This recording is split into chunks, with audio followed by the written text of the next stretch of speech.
बिस्मिल्लाहिर्रहमानिर्रहीम अस्सलाम वालेकुम। मैं हूं नौशीन और आप देख रहे हैं किचन ब्लॉग्स विद नौशीन। तो कैसे हैं आप सब?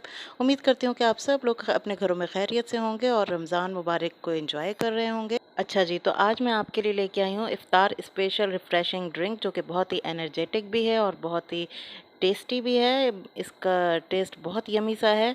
तो चलिए इसे बनाते हैं। अगर आप चैनल पर नए हैं तो प्लीज़ पहले चैनल को सब्सक्राइब कर लीजिए, और अगर वीडियो अच्छी लगे तो इसे लाइक कीजिए, फ्रेंड एंड फैमिली के साथ शेयर कीजिए और इन्जॉय कीजिए इतना मज़ेदार यम्मी सा ड्रिंक। तो चलिए इसे बनाते हैं। बिस्मिल्लाहिर्रहमानिर्रहीम।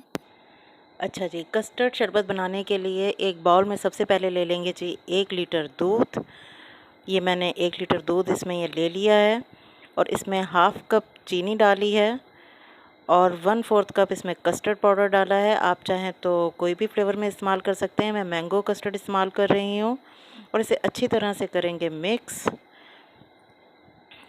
ये देखिए जी, बहुत अच्छी तरह से यहाँ मिक्स हो गया है और अब इसे एक पैन में डालकर तो इसे पकाएंगे हम गाढ़ा होने तक। अच्छा, हमने ऐसे यहाँ पर बहुत गाढ़ा नहीं करना है क्योंकि हम कस्टर्ड नहीं बना रहे हैं, हम कस्टर्ड शरबत बना रहे हैं। तो इस टाइम मीडियम फ्लेम पर मैं इसे पका रही हूँ। तो ये देखें, यहाँ बॉयल होना ये शुरू हो गया है। बस आप इसकी कंसिस्टेंसी चेक कर लीजिए, ये इतना होना चाहिए। बहुत ज़्यादा गाढ़ा हमने नहीं करना है क्योंकि इसे रखने के बाद भी ये थोड़ा सा गाढ़ा हो जाएगा। तो ये यहाँ पर डन है। अब इसे बाउल में निकाल देंगे और थोड़ा सा इसे पहले यहाँ पर बाहर ठंडा करेंगे और फिर इसे फ्रिज में रख के अच्छी तरह से ठंडा कर लेंगे। तो बाकी अब इसके काम करते हैं। अच्छा जी, यहाँ मैं जेली बना रही हूँ। यहाँ मैंने 1 कप से थोड़ा सा कम पानी का लिया है। पानी बॉयल हो गया तो हाफ़ पैकेट मेरे पास एप्पल जेली का था, मैं वो इसमें डाल दिया है और इसे बस मिक्स करना है। तो जेली बनानी तो वैसे सबको ही आती है। आप चाहें तो इसमें ग्रीन जेली भी इस्तेमाल कर सकते हैं, जो भी फ्लेवर आपको पसंद हो, या ज़्यादा भी कर सकते हैं। मेरे पास इस वक्त हाफ़ पैकेट ही था तो मैं हाफ़ ही बना रही हूँ। तो यहाँ जेली बन गई है और इसे भी यहाँ पर थोड़ी देर पहले बाहर रखेंगे, फिर फ्रिज में रख के सेट कर लेंगे और फिर इसके क्यूब्स कर लेंगे। अच्छा जी, इसे अब और हेल्दी बनाने के लिए 2 मेरे पास चम्मच तुख्मलंगा के हैं। ये बहुत अच्छा होता है, ठंडा भी होता है और इसे इस्तेमाल करना चाहिए। इसे थोड़े से पानी में भिगो के रख देंगे ताकि ये फूल जाए अच्छी तरह से।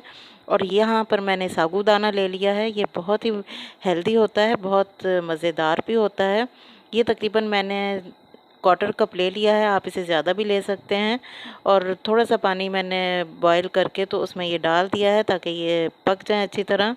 इसे तकरीबन 7 से 8 मिनट लगेंगे बॉयल होने में, तो ये सारे गल जाएंगे दाने। बहुत ही अच्छे लगते हैं ये देखें, तकरीबन 7 से 8 मिनट हुए हैं यहाँ पर, तो इनकी शक्ल चेंज हो गई है और ये कुक हो गए हैं यहाँ पर। तो अब इसे यहाँ पर ड्रेन कर लिया है। ये देखिए कितने मोतियों की तरह ये लग रहे हैं और साथ ही इस पे ठंडा पानी बहा देंगे ताकि इसकी जो चिपचिपाहट सी होती है, लेस सी एक होती है इसमें, तो वो ठीक हो जाए। तो यहाँ हमारा देखें कस्टर्ड शरबत बनने की सारी तैयारी मुकम्मल हो चुकी है। तो अब इसे हम बनाते हैं और असेंबल करते हैं। तो यहाँ जेली मैंने क्यूब्स में काट ली है। इसमें जेली बहुत अच्छी लगती है लेकिन मेरे पास फ़िलहाल कम ही थी तो इसलिए मैं कम ही बना रही हूँ। अच्छा जी, कस्टर्ड यहाँ ठंडा हो गया है। अब इसमें डाल दी है जेली के क्यूब्स और साथ ही इसमें तुख्मलंगा ये फूल गया था, ये भी इसमें डाल दिया है और साबूदाना के बीज भी इसमें डाल दिए। ये देखिए साबूदाना कितना अच्छा लग रहा है इसमें। तो आप इसे चाहें तो ज़्यादा भी यूज़ कर सकते हैं। और साथ ही मेरे पास 3 से 4 खजूर थी, उसे भी मैंने कट करके डाल दिया है और साथ ही आइस क्यूब्स भी डाल दिए हैं और इसे अच्छी तरह से करेंगे मिक्स। तो ये बहुत ही हेल्दी सा रिफ़्रेशिंग हमारा ड्रिंक तैयार हो गया है। बहुत ही मज़ेदार है, बहुत ही यम्मी इसका टेस्ट है। ये देखें जी, और साथ ऊपर से बादाम पिस्ते थोड़े से डाल दिए हैं। है ना मज़े की बात? सारा दिन रोज़ा रखने के बाद ऐसी चीज़ जब मिले तो यकीनन आपकी तारीफ़ ज़रूर होगी। आप इसे बनाइए और एंजॉय कीजिए। अब इसे डेकोरेशन भी करना बहुत ज़रूरी है।